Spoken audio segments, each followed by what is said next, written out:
Like, I'll be around a million people and I'll like still feel alone. Like, even sometimes, like, all right, like, I'll go out even with my own friends, like my previous friends, and I just would feel alone. And I've just, like, you know, I'm in a position now where I was friends with a lot of people and I kind of felt abandoned. I've seen people choose material items over me. I've seen people choose status quo over me.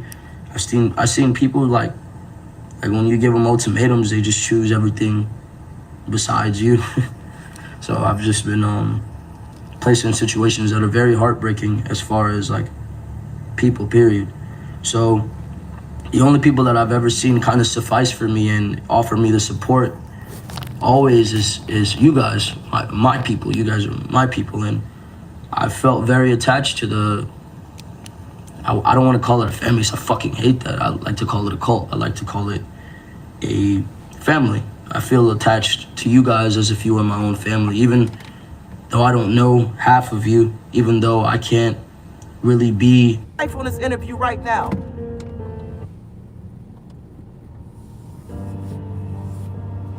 Go listen to all my music. It's the codes of self-esteem. It's the codes of who you are.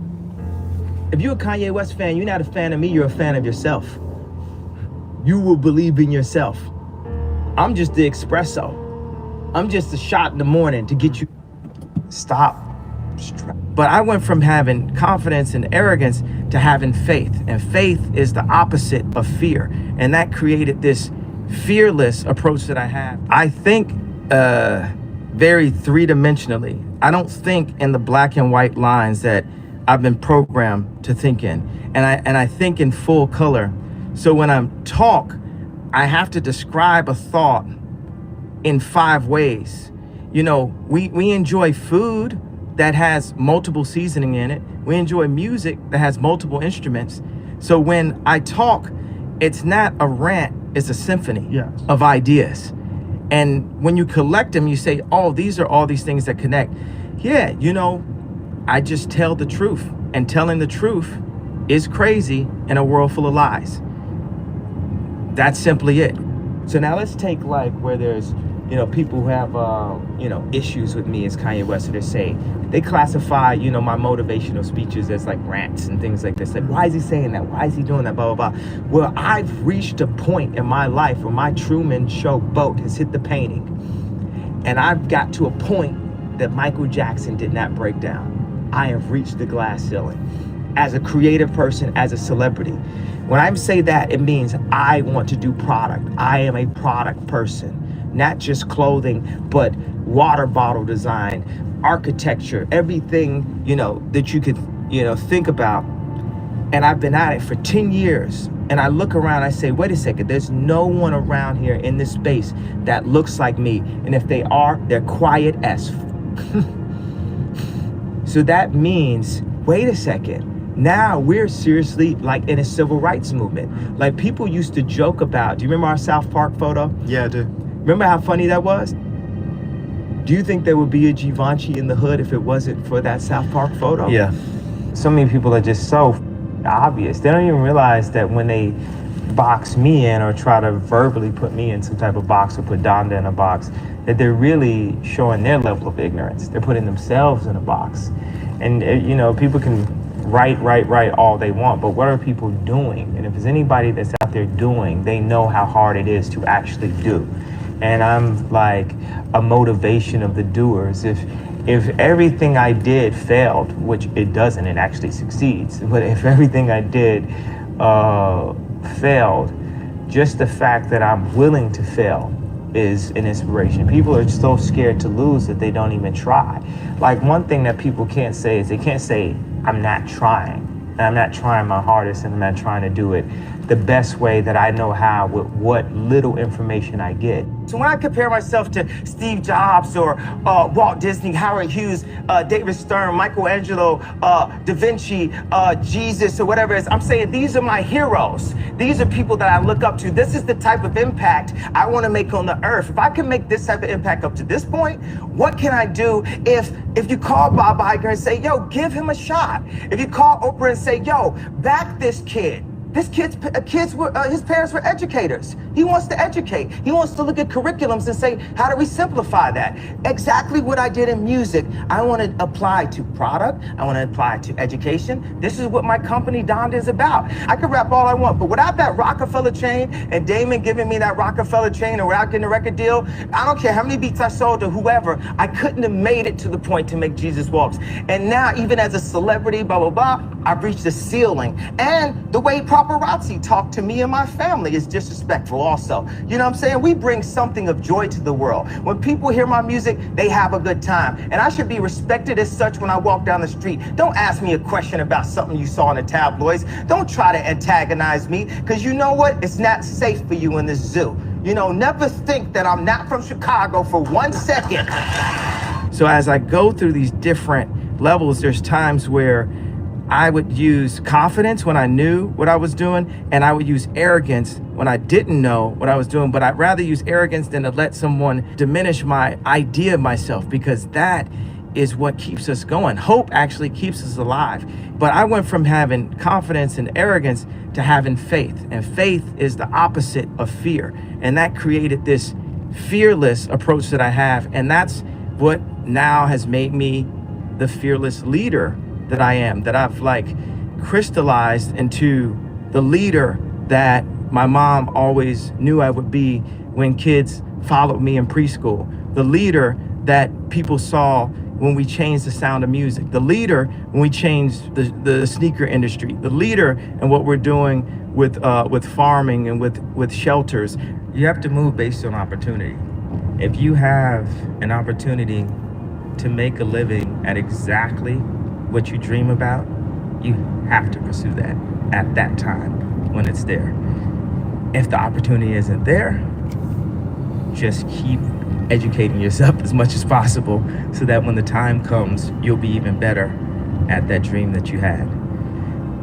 What I keep saying is I don't want to totally touch on this too long because I might like start, crying, but I would think that my mom would trade in every single Grammy, BET, every award for her son to have a doctorate, being that she was Dr. West. Are you a workaholic? Are you always working? No, I actually slept a lot during the project. While they were recording? Yeah, I have a team and we work together. I spent a year and a half after I got out the hospital, and I would go to Amoeba record store and I just start chopping up samples. It was very therapeutic because I wasn't full yet. I don't know if I'm full yet now, or better or worse, whatever, but it was therapeutic just to listen to those songs and sample and go back to being 14 years old in my mom's house. And by the time it was time to do to put the albums out, we have a whole team at Yeezy Sound that will help come and do the drums, help with lyrics, help with choruses, and I'd give like 6-7 people ideas that I want on the song, and I just go to sleep. What we want is a real shot. Not, okay, I'm a celebrity, so that means my line has to cost $10 a t-shirt. No, I understand about quality. I understand about fabrics. I spent 10,000 hours at this. I dedicated my life to this. Then a lot of people say, okay, well, you have to do music. I'm gonna keep doing music, but what if people told me I couldn't rap? What would have happened? What if people told me I couldn't perform? I'm only 36 years old. I have other goals and other things, and I'm gonna use my platform, every platform, to stand up and say, I wanna make something. I wanna make the next Ralph Lauren. They say people don't stand up and protect their dreams. People are too scared of getting, spoofed in a way. And the irony of it is so many people that are creatives. Think about a creative person in school. When you picture them, you probably picture them all the way in the back of class, sketching or maybe getting beat up. And I'm the one creative. And this is the reason why I went on stage. This is the reason why I did this. Because creatives have got beat up my entire life. And there's moments where I stood up to drug dealers in Chicago and said, you can't have come and kill me. Do whatever you're gonna do, but you're not going to bully me. You're not gonna to stop me, because my mother made me believe in myself. No matter how many people tell me, stop believing in yourself. Stop saying what you can do. Stop affirming what you're gonna do and then completing that in real life. That's the improper way to do it. I refuse to follow those rules that society has set up in the way that control people with low self-esteem, with improper information, with branding, with marketing. I refuse to follow those rules. It's about truth, it's about information, it's about awesomeness, and the only luxury is time. The time you spend with your family. That's the only luxury. To this concept of luxury. And I remember the last thing she said, you know what the problem is? All these students, as soon as they did anything, from when they were really little, their parents clapped. And the point she wanted to make to me, that she said to me as we were leaving out the hallway of the restaurant the last time I saw her, was, don't clap. You have to push them. You have to drive them. I remember the first time when North climbed all the way to the top of the stairs. And I'm trying to say that Kim would have grabbed her by third stair. But she felt like she had to impress me and be more dynamic, or hit the highest point that she had ever, had ever hidden in her life. And Louise was really hard and, difficult with the students, but I felt like when you like Celine, when you like McQueen, all these things that have inspired us, I'm just talking directly about fashion, it's because there were people that pushed that hard. And, not to defend myself, but just to take this opportunity, because I have the mic, it's not someone else's mic, it's my mic, I can talk right now. I feel a responsibility to push in the world. I feel a responsibility in my position to be like, this is some bullshit. Am I the only one here that's not crazy? Am I the only one here that's not afraid of losing their Samsung deal right now? Oh, we find some motherfucking bitches soon, man. Nigga, I'm horny as a motherfucker, nigga. You know what I'm saying, nigga? I don't give a fuck neither, motherfucker. I hope we find some bitches, man. I don't give a fuck. I'm motherfucker. We need to find us some hoes up in this motherfucker, man, for real. You know what I'm saying? Nigga, man, what the fuck is you slowing down for, nigga? Drive this motherfucking fool. Bro, nigga, damn. We ain't get nowhere. We'll get nowhere, man. Driving like a little bitch, man. You ain't driving this motherfucking Daisy, nigga. Just roll, nigga. Shit. Nigga, I get tired of rolling with your slow ass, nigga. Just roll, man. Some nice there. Oh, there goes some bitches right there. Oh, hell yeah. Nigga, let's roll. It's on, motherfucker. Yeah, nigga.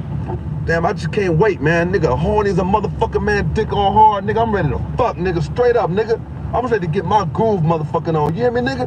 Nigga, quit slowing this motherfucking ride down. Nigga, what's wrong with you, fool? Nigga, something wrong with your motherfucking feet. Nigga, drive this motherfucker, man. Just get the fuck to where we got to go, nigga. I don't give a fuck, huh? Damn. What the fuck going on up in this bitch? Let me play my shit, nigga. This my motherfucking tape up in this bitch.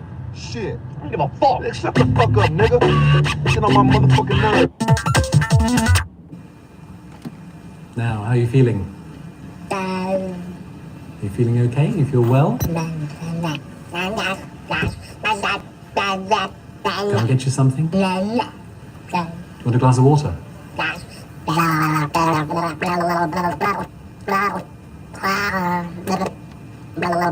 We're not really getting anywhere, are we, at the moment?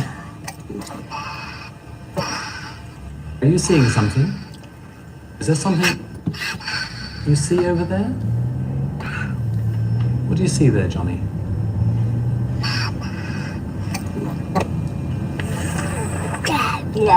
What's this about Mama? Is this your mother?